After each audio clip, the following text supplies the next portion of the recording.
Hello student, welcome to BPSC corner. Friends, आज के इस वीडियो में हम क्लास 6 to 8 के लिए जो है किरण पब्लिकेशन के प्रैक्टिस सेट 5 को देखने जा रहे हैं।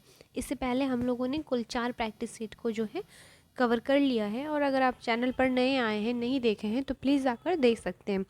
तो फ्रेंड्स, और आपका जो एग्ज़ाम डेट है वो अपने ऑन टाइम पर होगा, इसलिए किसी भी कन्फ्यूज़न में मत रहिए। और जो तैयारी है, कुछ ही दिन बच रहे हैं आपके, तो आपको जो है जी जान लगा देना है, क्योंकि इस बार कोई भी मिस्टेक ना हो। क्योंकि बहुत सारे बच्चों का कमेंट्स है कि इस बार बहुत कम मार्क्स से वे पीछे छूट गए हैं। तो फ्रेंड्स, शुरू करते हैं आज का इम्पॉर्टेंट वीडियो। और वीडियो शुरू करने से पहले प्लीज़ अगर आप मेरे चैनल पर नए आए हैं तो सपोर्ट करने के लिए जो है सब्सक्राइब कर लीजिए, क्योंकि फ्रेंड्स, जब तक आप सब्सक्राइब नहीं कीजिएगा तब तक आप पर नोटिफिकेशन जो है अब तक नहीं पहुंच पाएगा। तो शुरू करते हैं आज का इम्पोर्टेंट वीडियो, जो कि भाषा है आपका 30 नंबर का कुल। फिर आता है आपका सामान्य अध्ययन के 40 सवाल, और फिर सामाजिक अध्ययन के जो है सोशल स्टडी के आपके 80 क्वेश्चंस। तो 30, 40 और 80 का जो है आपका एक क्रम बनता है। तो देखते हैं लैंग्वेज का पेपर का पहला सवाल हमारा। तो पहला सवाल है, one who is new to the profession or trade is said to be a an dash. तो इसको क्या कहा जाता है? तो इसको हम कहते हैं नोविस। ऑप्शन 2 हो जाएगा। नोविस मतलब नौसिखुआ होता है, और एक्सपर्ट होता है क्या? किसी क्षेत्र का जानकार। और स्टार्टर मतलब शुरू करने वाला। तो इसके लिए जो परफेक्ट वर्ड आएगा, who is new to the profession or trade is said to be an novice. नौसिखिया, जो पहली बार प्रोफेशन शुरू करता है। चलिए देख लेते हैं अब क्वेश्चन नंबर 2 को। क्वेश्चन नंबर 2 में है आपसे पूछा गया है, I have been waiting for an hour complain Ram the indirect narration for this sentence would be. इसका राइट आंसर हो जाएगा, Ram complain that he had been waiting for an hour. Option 1 हो जाएगा इसका राइट आंसर। नेक्स्ट देख लेते हैं। Third में पूछ रहा है, what is the feminine gender of Lord. Lord का फेमिनिन जेंडर बताना है आपको। इसका राइट आंसर हो जाएगा लेडी। ऑप्शन 3 हो जाएगा इसका राइट आंसर। चलिए नेक्स्ट देख लेते हैं। Choose the word which means the opposite of conflict. Conflict का आपको ऑपोजिट वर्ड को बताना है, तो इसका राइट आंसर हो जाएगा एग्रीमेंट। याद रखिएगा फ्रेंड्स। नेक्स्ट देख लेते हैं क्वेश्चन नंबर 5 को। 5th में पूछा गया है, choose the correct word, sorry choose the word which means the same as distance. Distance का जो होता है सेम जो हो जाएगा वर्ड मीनिंग, वो आपको बताना है। तो डिस्टेंस का हो जाएगा फ्रेंड्स फार ऑफ। ऑप्शन 1 दिया गया है इसका राइट आंसर। अब देख लेते हैं क्वेश्चन नंबर 6 को। One who believes in fate is. तो यह हो जाएगा आपका ऑप्शन 1 फैटलिस्ट। ऑप्शन 1। नेक्स्ट देख लेते हैं, I don't know who dash this wall last night. Supply correct verb form. Options देख लेते हैं। ये करेक्ट वर्ड फॉर्म वर्ब का फॉर्म आएगा, यह आ जाएगा पेंटेड। ऑप्शन 1।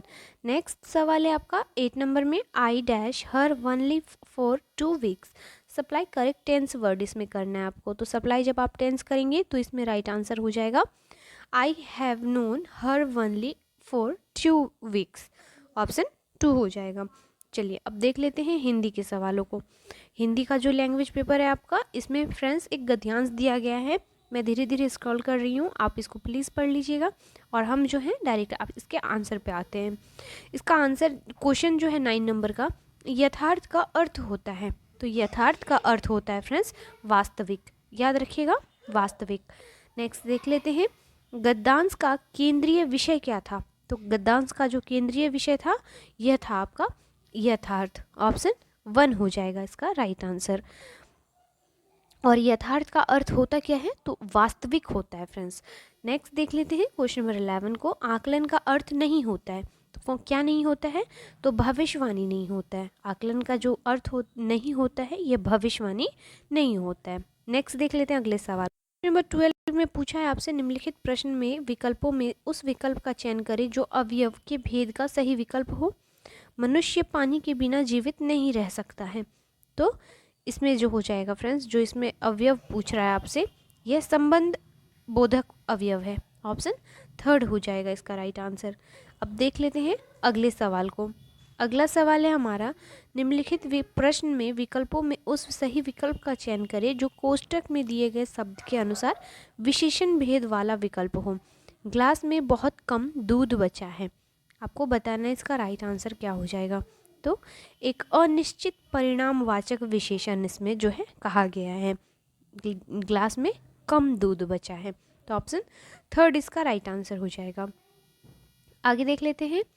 निम्नलिखित प्रश्न में विकल्पों में से उस विकल्प का चयन करें जो शुद्ध शब्द का सही विकल्प है।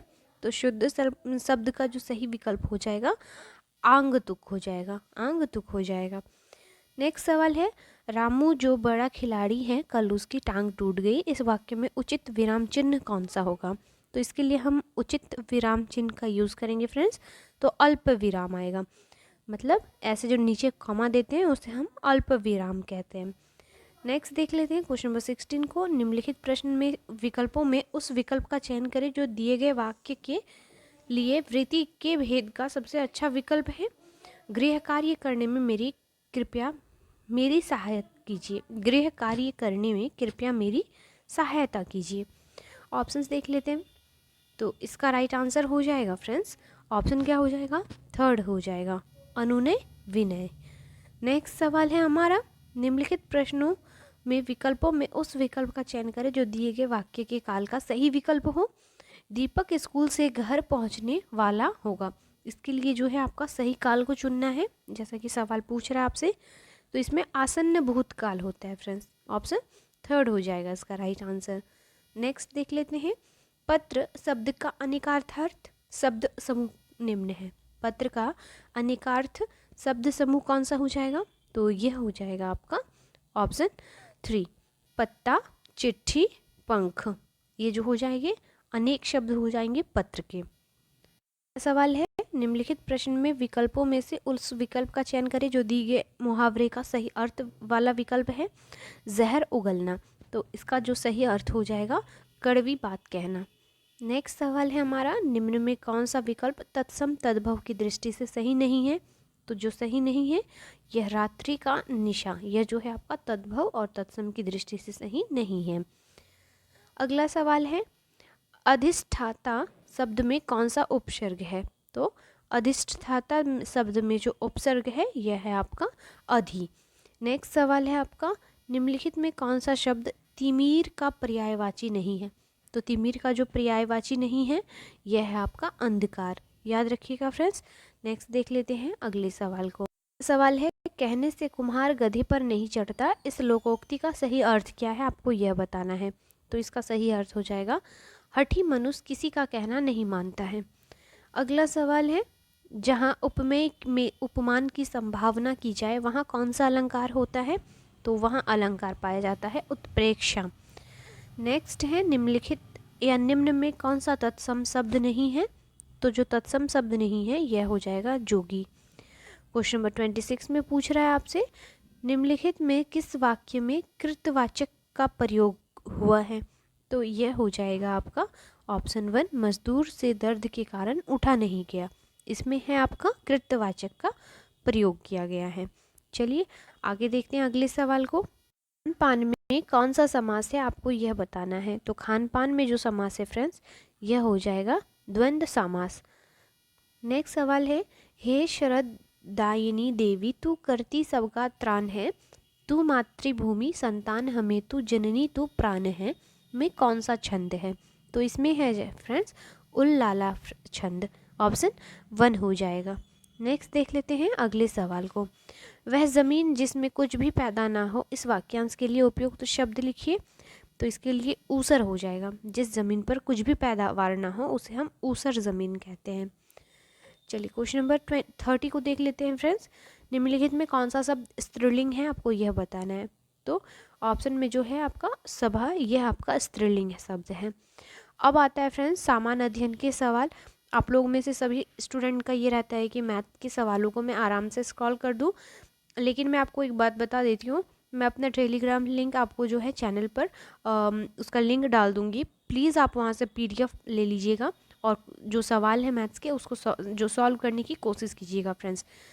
चलिए अब देख लेते हैं आगे के सवालों को। तो पहला सवाल है हमारा क्वेश्चन नंबर 39 में, महारत्न का दर्जा प्राप्त करने हेतु कौन सा मानदंड पूरा करना होता है। तो जब हम महारत्न का दर्जा प्राप्त करते हैं फ्रेंड्स, तो उसके लिए वैश्विक एवं अंतर्राष्ट्रीय स्तर पर महत्वपूर्ण उपस्थिति हमारी होनी चाहिए। अगला सवाल है, वर्ष 2008 में संयुक्त राष्ट्र द्वारा जंगलों के कार्बन संरक्षण के प्रति जागरूकता उत्पन्न करने हेतु REDD नाम एक कार्यक्रम आरंभ किया गया, जिसमें कार्बन उत्सर्जन को कम करना और कार्बन विकास में निवेश को कम करना हेतु चलाया गया। इसे REDD का पूरा अर्थ क्या है आपको यह बताना है फ्रेंड्स। तो चलिए देख लेते हैं ऑप्शन में क्या दिया गया है। तो RRED का फुल फॉर्म हो जाएगा वनों की कटाई और वन क्षरण से उत्सर्जन को कम करना। तो ऑप्शन क्या हो जाएगा, 2 इसका राइट आंसर हो जाएगा। नेक्स्ट देख लेते हैं अगले सवाल को। 41 में है, 1939 में किस वायसराय ने यह घोषणा की थी कि भारत युद्ध में अब ब्रिटेन के साथ है। ऑप्शंस देख लीजिए। यह कहा गया था आपका लॉर्ड लिनलिथगो के द्वारा। 1939 में ब्रिटिश वायसराय लॉर्ड लिनलिथगो ने प्रमुख भारतीय कांग्रेस नेताओं से परामर्श किए बिना ही युद्ध में भारत की प्रवेश की घोषणा की थी। नेक्स्ट देख लेते हैं अगले सवाल को। क्वेश्चन नंबर 42 में है, NaHCO3 का सामान्य नाम क्या है, आपको यह बताना है। तो यह नाम है फ्रेंड्स उपयुक्त में से कोई नहीं, क्योंकि इसे हम बेकिंग सोडा या सोडियम बाइकार्बोनेट के नाम से जानते हैं। आप याद रख लीजिएगा नाम, इसे हम बेकिंग सोडा या फिर क्या कहते हैं, सोडियम बाइकार्बोनेट। नेक्स्ट देख लेते हैं अगले सवाल को। अगला सवाल है, हैदराबाद के निजाम की सेना का नाम क्या था। तो यह नाम था रजाकर्स, याद रखिएगा। नेक्स्ट देख लेते हैं, ग्लिसरॉल का IUPAC नाम क्या है, आपको यह बताना है। तो उपयुक्त में से कोई नहीं इसका राइट आंसर हो जाएगा, क्योंकि ग्लिसरॉल एक जो है 3 हाइड्रिक अल्कोहल है और इसका IUPAC नाम प्रोपेन 1,2,3 ट्रायोल है। प्रोपेन 1,2,3 ट्रायोल, याद रखिएगा फ्रेंड्स। नेक्स्ट देख लेते हैं क्वेश्चन नंबर 45 को। मनुष्य के शरीर में नमक के प्रवाह का माध्यम क्या है। तो रक्त होता है यह माध्यम जो होता है शरीर में। मानव शरीर में भोजन, ऑक्सीजन और अपशिष्ट पदार्थों के परिवहन के लिए यह जो होता है जिम्मेदार होता है। अगला सवाल है, निम्नलिखित में किस स्थान पर गौतम बुद्ध को ज्ञान की प्राप्ति हुई थी। तो यह जगह है आपका ऑप्शन 3 बोध गया में महावीर को जो है ज्ञान की प्राप्ति हुई थी। और सारनाथ वह जगह है जहाँ पर उन्होंने अपना जो है पहला उपदेश दिया था। बात करें पावापुरी की, तो इसका राइट आंसर। अगला सवाल है हमारा, रुपया का नया चिन्ह किसने बनाया। तो रुपया का नया चिन्ह बनाया गया था D उदय कुमार के द्वारा। कई बार यह सवाल आपको BPSC PT परीक्षा में देखने को मिलेगा। यह जो चिन्ह है इस प्रकार का, यह आपका डॉक्टर D उदय कुमार के द्वारा बनाया गया था फ्रेंड्स, इन्होंने ही डिज़ाइन किया था। नेक्स्ट देख लेते हैं अगले सवाल को। भारत के संविधान में 69वां संविधान संशोधन किससे संबंधित था। ऑप्शंस देख लेते हैं।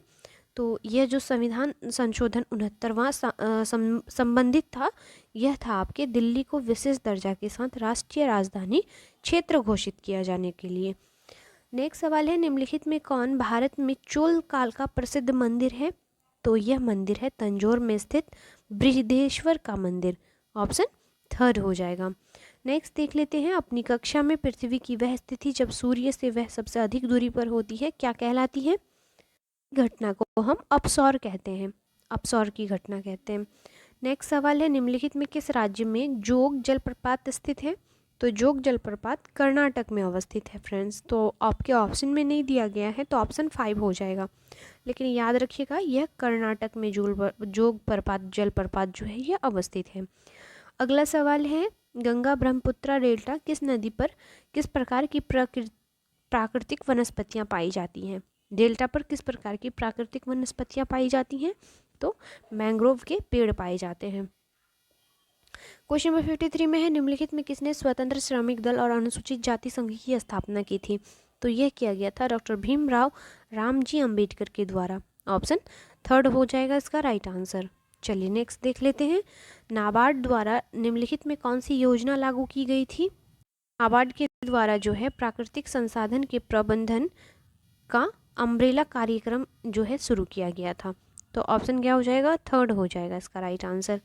अगला सवाल है, वानावन का लोक नृत्य है जो विवाह के उत्सव पर गाया जाता है, ये कहाँ का है आपको यह बताना है। तो यह जो है वानावन कश्मीर का लोक संगीत है जिसे विवाह समारोह में गाया जाता है। ऑप्शंस में नहीं होने के कारण उपयुक्त में से कोई नहीं होगा। आप याद रखिएगा फ्रेंड्स, यह जो है आपके कश्मीर में गाया जाता है। अगला सवाल है आवर्त सारणी में पहला तत्व कौन सा होता है? तो यह हो जाएगा आपका हाइड्रोजन होता है फ्रेंड्स। बात करें अगर पहले तत्व की तो यह हाइड्रोजन है, लेकिन आपके ऑप्शन में नहीं दिया है इसलिए उपयुक्त में से कोई नहीं इसका राइट आंसर हो जाएगा। नेक्स्ट देख लेते हैं अगले सवाल को, निम्नलिखित में कौन अंतःस्रावी ग्रंथि नहीं है? तो जो नहीं है यह है आपका लार ग्रंथि। क्वेश्चन नंबर 58 में है, आपसे पूछ रहा है सोडियम एक प्रतिक्रियात्मक तत्व है जो के साथ खुले रहने में प्रतिक्रिया करने पर यह विस्फोटक करता है और आग लग जाती है। तो यह हो जाएगा ऑक्सीजन। नेक्स्ट सवाल है आपका, निम्नलिखित में कौन सा हार्मोन गर्भाशय के संकुचन को उत्तेजित करता है और वह जो है गर्भाशय ग्रीवा में फैलाव का कारण होता है? तो यह होता है आपके ऑक्सीटोसिन हार्मोन के कारण। नेक्स्ट देख लेते हैं क्वेश्चन नंबर 60 को, निम्नलिखित में कौन मनुष्य के शरीर में आहार नाल का हिस्सा नहीं है? तो कौन सा हिस्सा नहीं होगा आहार नाल का? तो यह ट्रैकिया नहीं होगा क्योंकि यह जो है श्वसन तंत्र से जुड़ा हुआ है फ्रेंड्स, इसीलिए ट्रैकिया नहीं होगा। अगला सवाल है, निम्नलिखित में से कौन फल और सब्जियों के रंग के लिए प्रमुख कारक है? तो यह जो है आपका एंथोसायनिन कारण होता है। क्वेश्चन नंबर 62 में है, खाद्य सुरक्षा के संदर्भ में अमर्त्य सेन ने कौन सा नया उपागम जोड़ा था? तो यह जोड़ा गया था पात्रता। नेक्स्ट देख लेते हैं अगले सवाल को, मिड डे मील से जुड़े नवीनतम निर्देशों के अनुसार प्राथमिक कक्षाओं में बच्चों को डैश कैलोरी पोषक तत्व देने का निर्णय लिया गया। तो उपयुक्त में से कोई नहीं होगा आंसर फ्रेंड्स, क्योंकि इसमें जो है निर्णय लिया गया था आपका कक्षा 1 से 5 तक के लिए 450 कैलोरी का 450 कैलोरी का पोषक तत्व देने का निर्णय लिया गया था। चलिए क्वेश्चन नंबर 64 में देख लेते हैं, यह कथन किसने कहा था कि भारतीय राष्ट्रवाद एक विशिष्ट घटना है जिसे वकील, डॉक्टर और जमींदारों द्वारा आरंभ किया गया था? तो यह कथन जो है आपके महात्मा गांधी का है। क्वेश्चन नंबर 65 में है, प्रकाश संश्लेषण के लिए निम्नलिखित में किन तत्वों की आवश्यकता होती है? तो इसके लिए कार्बन डाइऑक्साइड, जल और सूर्य का प्रकाश जो है काफ़ी इंपॉर्टेंट होता है। अगला सवाल है, निम्नलिखित में किस मछली का सर, हड्डी, आँख और नाक नहीं होता है? तो किसका नहीं होता है फ्रेंड? तो समुद्री जो स्पंज होते हैं इसमें सिर, मुंह, आँखें, हड्डियाँ, फेफड़े, मस्तिष्क नहीं पाया जाता है। चलिए अगला सवाल है हमारा, परमाणु भौतिकी का जनक किसे माना जाता है?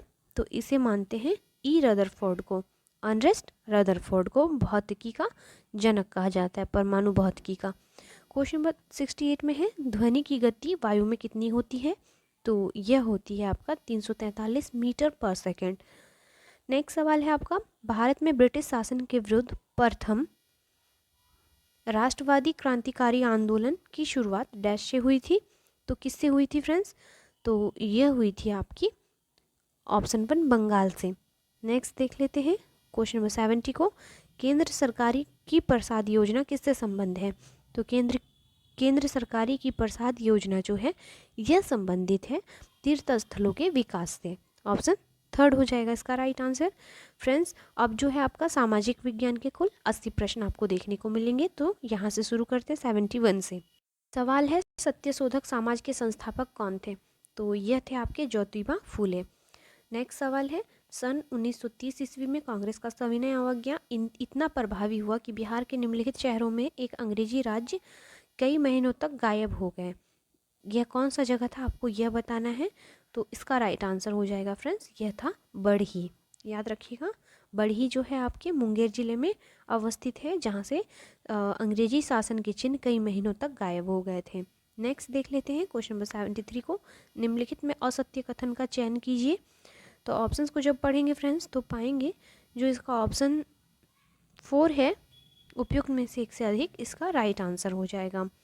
नेक्स्ट देख लेते हैं अगले सवाल को। अगला सवाल है, 19वीं सदी में ब्रिटेन के औद्योगिकरण के साथ निम्नलिखित में कौन सा परिवर्तन हुआ था? तो भारत ब्रिटिश औद्योगिक उत्पादों के लिए एक बाजार बन गया था, यही सबसे बड़ा जो है परिवर्तन हुआ था।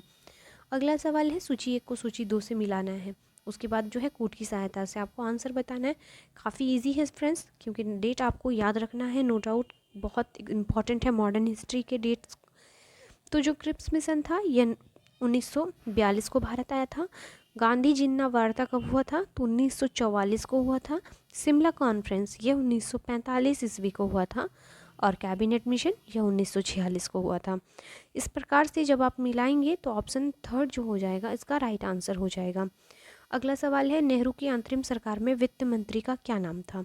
तो इनका नाम क्या था फ्रेंड्स? ऑप्शंस देख लेते हैं।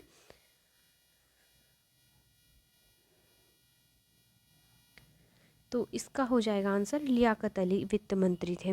नेक्स्ट देखते हैं अगले सवाल को। किस गवर्नर जनरल ने सहायक संधि को प्रारंभ किया था? तो यह थे लॉर्ड वेलेस्ली। क्वेश्चन नंबर 78 में फिर दिया गया है, एक तरफ पुस्तकों के नाम, दूसरी तरफ लेखक हैं, फिर आपको जो है कोड की सहायता से मिलाना है। तो चलिए पहले मिला लेते हैं फ्रेंड्स। तो जो गुलशन इब्राहिमी थे, पुस्तक का नाम है, यह लिखा गया था आपका कलीम फरिश्ता के द्वारा। ऑप्शन आपको देखने को मिलेगा, कलीम ए का 4 हो जाएगा। तारीख फिरोज शाही लिखा गया था जियाउद्दीन बर्नी के द्वारा, बी 3 का बी हो जाएगा। मुनखताब उत तवारिख यह लिखा गया था आपका अब्दुल कादिर बदायूनी के द्वारा, और अकबरनामा अबुल फजल के द्वारा। इस प्रकार से जब आप मैच करेंगे कूट में तो आपका 2 जो हो जाएगा राइट आंसर हो जाएगा। चलिए फिर से आपको कूट मिलाना है फ्रेंड्स, तो चलिए मिलाते हैं। तो जो भारत में पुर्तगाली व्यापार हुआ था यह हुआ था 1503 ईस्वी में, यह मैच्ड है।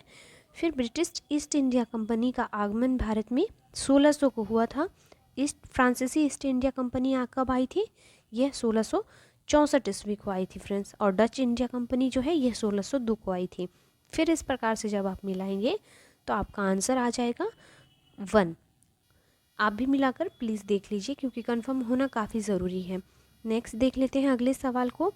निम्नलिखित में से जिस वेद की रचना गद्य एवं पद्य दोनों से की गई है उसका नाम क्या है? तो उसका नाम है फ्रेंड्स ऑप्शन थर्ड यजुर्वेद।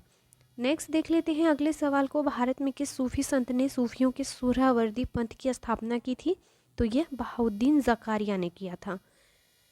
अगला सवाल है, अलाउद्दीन खिलजी की बाजार नियंत्रण व्यवस्था का जियाउद्दीन बर्नी के अनुसार मुख्य उद्देश्य क्या था?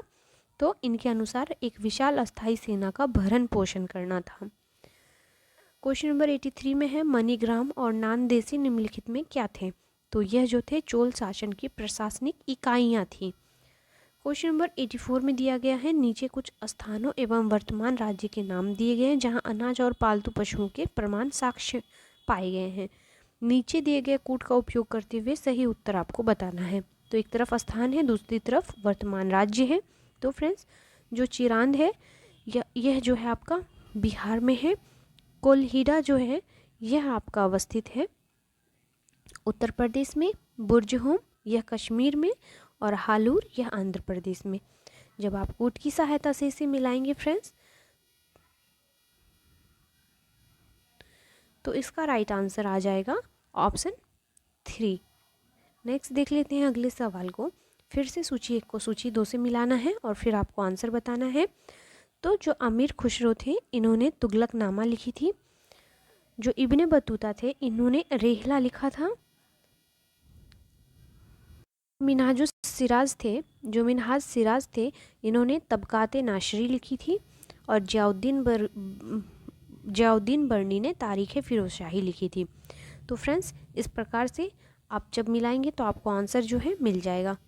नेक्स्ट देख लेते हैं अगले सवाल को। तुर्क शासन शहाबुद्दीन गौरी ने पृथ्वीराज चौहान को किस युद्ध में पराजित किया था? तो यह युद्ध था तराइन का द्वितीय युद्ध। और यह युद्ध हुआ कब था? तो 1191 ईस्वी में। कई बार आपसे डेट भी पूछता है। नेक्स्ट देख लेते हैं अगले सवाल को। कुषाण काल में मथुरा मूर्ति कला का एक प्रमुख केंद्र था। यहाँ मूर्तियाँ किस पत्थर से बनाई जाती थी? तो यहाँ जो मूर्तियाँ हैं लाल बलुआ पत्थर से बनती थी। अगला सवाल है, निम्नलिखित घटनाओं को कालक्रम के अनुसार सजाइए तथा दिए गए कूट की उपयोग करते हुए विकल्प का चयन कीजिए। तो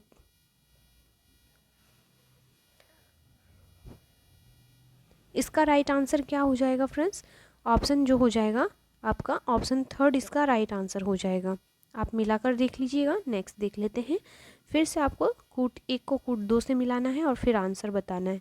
तो फ्रेंड्स जो लॉर्ड डलहौजी थे इन्होंने जो इनके काल में जो घटनाक्रम हुई थी, उत्तराधिकार अपहरण का सिद्धांत कहा जाता है जिसे। तो ए हो जाएगा 4। जो लॉर्ड रिपन थे, इन्होंने स्थानीय स्वायत्त शासन कहा जाता है। लॉर्ड कर्जन को बंगाल विभाजन के लिए जिम्मेदार माना जाता है। और जो लॉर्ड विलियम बेंटिक थे, इन्होंने सती प्रथा का उन्मूलन किया था। इस प्रकार से फ्रेंड्स जब आप मिलाएंगे तो आंसर जो है आपका 3rd राइट हो जाएगा। चलिए अब देख लेते हैं अगले सवाल को। बंगाल में दोहरा शासन का अंत किस गवर्नर के शासनकाल में हुआ था? तो यह हुआ था आपका लॉर्ड वॉरेन हेस्टिंग्स के शासनकाल में। अगला सवाल है, निम्नलिखित में कौन सी विशेषता बौद्ध एवं जैन दोनों धर्मों में है? तो यह है आपका ऑप्शन जो हो जाएगा 3rd। केवल वही सच्चा ज्ञान प्राप्त कर सकते हैं जो घर त्याग देते हैं। यह जो है दोनों धर्मों में समान जो है प्रथाएं थी। नेक्स्ट देख लेते हैं अगले सवाल को।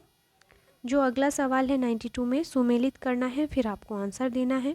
तो फ्रेंड्स जो सूरसेन थे, यह जो महाजनपद था इसकी राजधानी मथुरा थी। जो गंधार था इसकी राजधानी तक्षशिला, कौशल की थी आपकी अयोध्या, और वैशाली वज्जी संघ। इस प्रकार से राइट आंसर ऑप्शन जो है आपके 3rd में दिया गया है फ्रेंड्स। नेक्स्ट देख लेते हैं अगले सवाल को। निम्नलिखित में कौन सी जोड़ी महाजनपद और राजधानियाँ सही ढंग से मेल नहीं खाती हैं? तो जो नहीं मेल खा रही हैं, ऑप्शन 1 अंग का विराट नगर है, यह जो है आपका गलत दिया गया है। नेक्स्ट देख लेते हैं अगले सवाल को। अगला सवाल है, उत्तर से दक्षिण तक नवपाषाण स्थलों को क्रमिक रूप से व्यवस्थित कीजिए। तो फ्रेंड्स जब आप सही ढंग से व्यवस्थित कीजिएगा तो पहले ब्रुज होम आएगा, फिर आपका मेहरगढ़, फिर आएगा आपका चिरान, और फिर आएगा कोल डीहा। तो इस प्रकार से ये एक क्रम में ही दिया गया है फ्रेंड्स। तो ऑप्शन आपका हो जाएगा 1 2 3 4, ऑप्शन 1। नेक्स्ट देख लेते हैं अगले सवाल को। जयप्रकाश नारायण को राष्ट्रीय स्तर के नेता की पहचान किस संदर्भ में मिली थी? तो भारत छोड़ो आंदोलन के संदर्भ में मिली थी। अगला सवाल है, चोल साम्राज्य के स्थानीय शासन के संबंध में निम्नलिखित कथनों में कौन सा कथन असत्य है? आपको यह चुनना है। इसका राइट आंसर हो जाएगा फ्रेंड, इन समितियों की सदस्यता के लिए चुनाव होते थे जिसमें केवल संपत्ति शाली वर्ग ही मतदान करती थे। यह जो कथन है आपका गलत है। नेक्स्ट देख लेते हैं अगले सवाल को। निम्नलिखित घटनाओं को कालानुक्रम के अनुसार व्यवस्थित कीजिए और फिर आपको आंसर बताना है। तो जब आप सही क्रम में सजाएंगे तो पाएंगे ऑप्शन जो 3 है इसका राइट आंसर हो जाएगा। नेक्स्ट देख लेते हैं, निम्नलिखित कथनों पर विचार कीजिए और सही उत्तर का आपको फिर जो है चयन करना है फ्रेंड्स। तो ऑप्शंस को पढ़ेंगे जब आप तो पाएंगे इसका जो राइट आंसर हो जाएगा ऑप्शन 4, उपयुक्त में से एक से अधिक इसका राइट आंसर हो जाएगा। चलिए अगला सवाल है, भारत सरकार अधिनियम 1935 के संदर्भ में निम्नलिखित में कौन सा कथन सही नहीं है? आपको बताना है इसका राइट आंसर क्या हो जाएगा। तो चलिए ऑप्शंस को देख लेते हैं और ऑप्शंस को जब आप देखेंगे तो इसका जो कथन 3rd है यह इसका राइट आंसर हो जाएगा। सवाल है हमारा, ब्रिटिश भारत सरकार द्वारा भारत में पहली बार आधुनिक शिक्षा का आरंभ किस बात के लिए नहीं हुआ था? तो यह जो नहीं हुआ था फ्रेंड्स, भारतीय समाज का आधुनिकीकरण करने के लिए नहीं हुआ था। नेक्स्ट सवाल में है, सूची 1 को सूची 2 से मिलाना है, फिर आपको आंसर बताना है। तो जो हीराकुंड परियोजना है यह आपका महानदी पर अवस्थित है। जो सरदार सरोवर है परियोजना यह नर्मदा नदी पर अवस्थित है। राणा प्रताप सागर यह चंबल में जो है नदी पर अवस्थित है, और नागार्जुन यह कृष्णा नदी पर। तो फ्रेंड्स ऑप्शन 2 जो हो जाएगा इसका सही आंसर हो जाएगा। नेक्स्ट है, कोरोमंडल तट का विस्तार है कहाँ से कहाँ तक? तो कुमारी अंतरीप से कृष्णा नदी डेल्टा तक है। क्वेश्चन नंबर 103 में है, बिहार में भांगर मिट्टी मिलती है किस क्षेत्र में पाई जाती है? तो पूर्णिया, सहरसा, दरभंगा, मुजफ्फरपुर के क्षेत्र में पाई जाती है। देख लेते हैं अगले सवाल को। क्वेश्चन नंबर 104 में पूछा है, निम्नलिखित कथन और कारण को ध्यान में रखते हुए दिए गए कूटों से अपनी सही उत्तर का चयन करना है। कथन, सौरमंडल का सर्वाधिक गर्म ग्रह शुक्र है, और जो कथन है दूसरा, शुक्र ग्रह पर सघन वायुमंडल पाया जाता है। अब जो है आपको आंसर बताना है फ्रेंड्स। तो ए और आर दोनों सत्य है, परंतु आर ए की सही व्याख्या नहीं करता है। ऑप्शन 2 इसका राइट आंसर हो जाएगा। नेक्स्ट है, दक्षिण भारत की गंगा के नाम से कौन सी नदी जानी जाती है? तो यह जानी जाती है गोदावरी नदी। अगला सवाल है, निम्नलिखित में कौन सी एक धारा अन्य धाराओं से भिन्न है? तो यह ब्राज़ील की धारा है फ्रेंड्स, याद रखिएगा। ऑप्शन 1 हो जाएगा इसका राइट आंसर, क्योंकि जो ब्राज़ील की धारा है यह एक गर्म जल धारा है।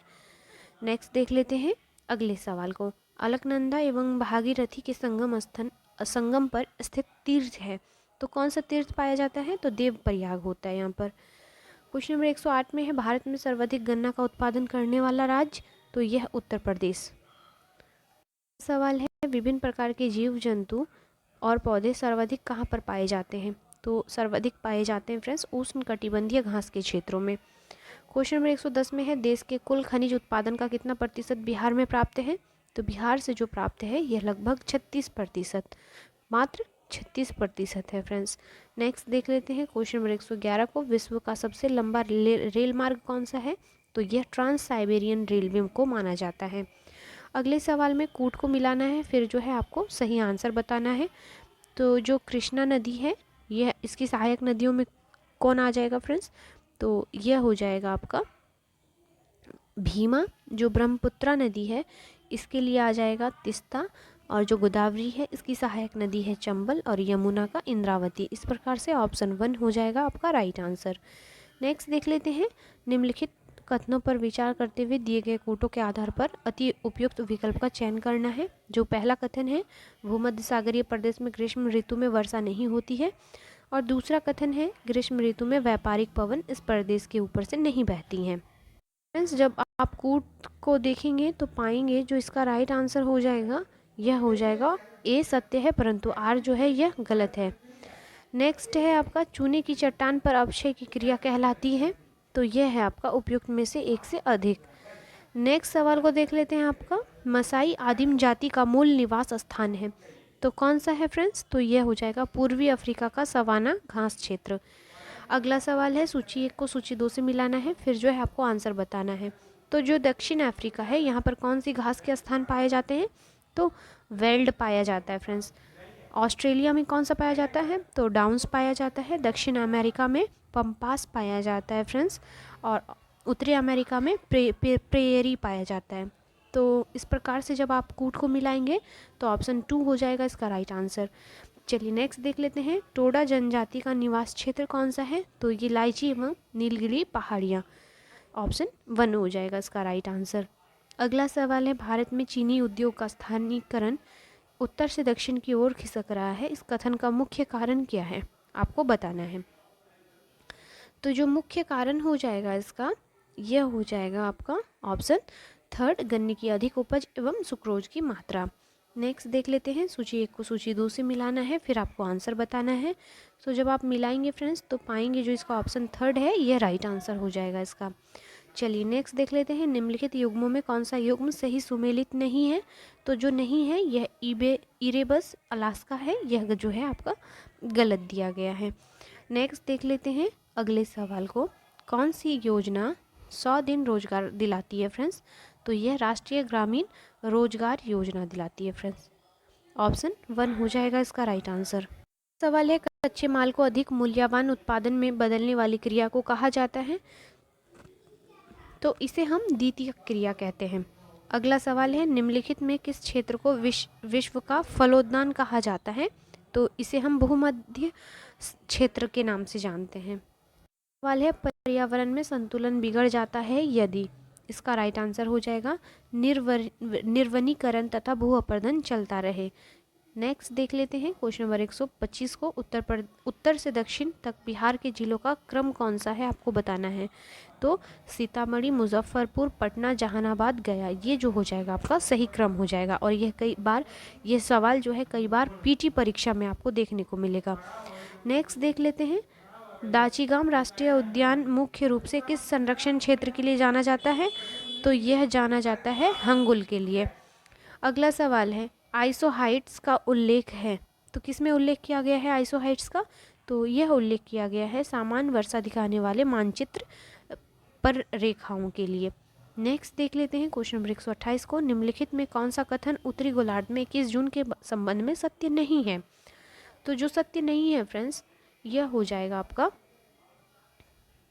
ऑप्शन 3, इन जगहों पर सबसे लंबी रात और सबसे छोटा दिन 21 जून को होता है। अगले सवाल में देख लेते हैं, निम्नलिखित कथनों में कौन सा कथन सत्य है? आपको यह बताना है। तो ऑप्शन जो 4 हो जाएगा फ्रेंड्स, उपयुक्त में से एक से अधिक इसका राइट आंसर हो जाएगा। चलिए अगले सवाल को देख लेते हैं। भारत में विनिवेश आयोग की स्थापना कब की गई थी? तो यह की गई थी आपका अगस्त 1996 ईस्वी को। क्वेश्चन नंबर 131 में है, सामुदायिक विकास कार्यक्रम का आरंभ किया गया था? तो यह आपका सन 1952 ईस्वी में किया गया था। क्वेश्चन नंबर 132 में है, केंद्र राज्य के मध्य शक्तियों का बंटवारा किस संविधान की अनुसूची में दिया गया है? तो यह जो उल्लेख है 7वीं अनुसूची में दिया गया है इसका। क्वेश्चन नंबर 133 में है, दलित और आदिवासी लड़कियों द्वारा स्कूल छोड़ने की दर सबसे अधिक है? तो यह जो दर है गरीबी और सामाजिक भेदभाव के कारण है फ्रेंड्स। चलिए अगले सवाल को देख लीजिए। सुभाष कुमार बनाम बिहार राज्य के मामले में सर्वोच्च न्यायालय ने निम्नलिखित में क्या निर्णय दिया था? यह 1991 का डेटा पूछ रहा है आपसे। तो फ्रेंड्स इसका राइट आंसर हो जाएगा जीवन के अधिकार में प्रदूषण मुक्त पानी और हवा पर अधिकार शामिल करना। नेक्स्ट देख लेते हैं अगले सवाल को। संघ लोक सेवा आयोग के सदस्यों की नियुक्ति की जाती है? तो यह राष्ट्रपति के द्वारा की जाती है। नेक्स्ट है, राज्य के नीति निर्देशक तत्व एक ऐसा चेक है जिसका भुगतान बैंक की इच्छा पर है। यह कथन किसने कहा था? तो यह कीर्ति शाह के द्वारा कहा गया था। अगला सवाल है, भारतीय संविधान के किस अनुच्छेद में उल्लेख किया गया कि बाहरी आक्रमण और आंतरिक अशांति से राज्यों की रक्षा करना सरकार का कर्तव्य है? तो यह जो है आपका अनुच्छेद 355 में इसका उल्लेख किया गया है। नेक्स्ट देख लेते हैं अगला सवाल, संविधान निर्मात्री परिषद के वैधानिक परामर्शदाता कौन थे? तो यह थे आपके BN राव। अगला सवाल है, संवैधानिक उपचारों का अधिकार क्या है फ्रेंड्स? तो नागरिकों के मौलिक अधिकारों की रक्षा करता है। नेक्स्ट सवाल है आपका, हिंदू उत्तराधिकार अधिनियम 2005 के अनुसार निम्नलिखित क्या सत्य है? तो क्या सत्य हो जाएगा? पुत्रों पुत्रियों और उनके माताओं का पारिवारिक संपत्ति में बराबर हिस्सा। यह जो है आपका हिंदू उत्तराधिकार संशोधन अधिनियम 2005 के अनुसार कहा गया है। अगला सवाल है, राष्ट्रीय पार्टी की श्रेणी प्राप्त करने के लिए किसी भारतीय राजनीतिक पार्टी को कम से कम कितने राज्यों से मतों के आधार पर मान्यता प्राप्त करना आवश्यक है? तो यह जो आवश्यक है 4 राज्यों से। और अभी हाल ही में नेशनल पार्टी कौन बना है? तो आम आदमी पार्टी। याद रखिएगा फ्रेंड्स, ये भी क्वेश्चन काफ़ी इंपॉर्टेंट है। नेक्स्ट देख लेते हैं क्वेश्चन नंबर 142 को, आपातकाल की उद्घोषणा को इसके जारी होने की तारीख से 1 महीने के भीतर निम्नलिखित में किसके द्वारा अनुमोदित किया जाना चाहिए? तो यह किया जाना चाहिए लोकसभा और राज्यसभा दोनों से। नेक्स्ट देख लेते हैं, संसद के किसी सदन की बैठक के लिए न्यूनतम गणपूर्ति कितनी होनी चाहिए? तो ऑप्शंस देख लेते हैं फ्रेंड्स। तो न्यूनतम गणपूर्ति के लिए जो होनी चाहिए यह समस्त सदस्य संख्या का 1/10 भाग। नेक्स्ट देख लेते हैं अगले सवाल को, जनवादी लोकतंत्र की अवधारणा संबंधित है? तो यह संबंधित है लोकतंत्र की मार्क्सवादी अवधारणा से। अगला सवाल है, भारतीय संविधान का कौन सा अनुच्छेद राज्यों की परिषद के अध्यक्ष या उपाध्यक्ष को हटाने से संबंध है? तो यह संबंध रखता है अनुच्छेद 92। क्वेश्चन नंबर 146 में है, भारत के राष्ट्रपति संविधान के किस अनुच्छेद के अंतर्गत मंत्रिमंडल की सलाह मानने को बाध्य करता है? तो यह है आपका 74वां संविधान संशोधन। क्वेश्चन नंबर 147 में है आपका, संकटकालीन स्थिति में नागरिकों के मौलिक अधिकार क्या होते हैं? तो स्थगित कर दिए जा सकते हैं। नेक्स्ट सवाल में है आपका, भारतीय संविधान के अनुच्छेद 356 का क्या महत्व है? तो इसके अंतर्गत किसी राज्य संवैधानिक मशीनरी विफल होने पर राष्ट्रपति शासन लगाया जा सकता है। चलिए फ्रेंड्स आगे देख लेते हैं अगले सवाल को, किस संवैधानिक संशोधन द्वारा भारत में पंचायती राज व्यवस्था को लागू किया गया था? तो यह 73वें संविधान संशोधन अधिनियम के तहत लगाया गया था। नेक्स्ट देख लेते हैं 150 को, भारत में पंचायती राज को अपनाने वाले पहले 2 राज्य कौन से थे? तो यह थे आपके राजस्थान और आंध्र प्रदेश। फ्रेंड वीडियो कैसा लगा? आई होप कि आपको अच्छा लगे, और अगर अच्छा लगे तो प्लीज़ ज़्यादा से ज़्यादा शेयर कर दीजिएगा फ्रेंड्स। मिलते हैं इसके नेक्स्ट वीडियो में, तब तक थैंक यू।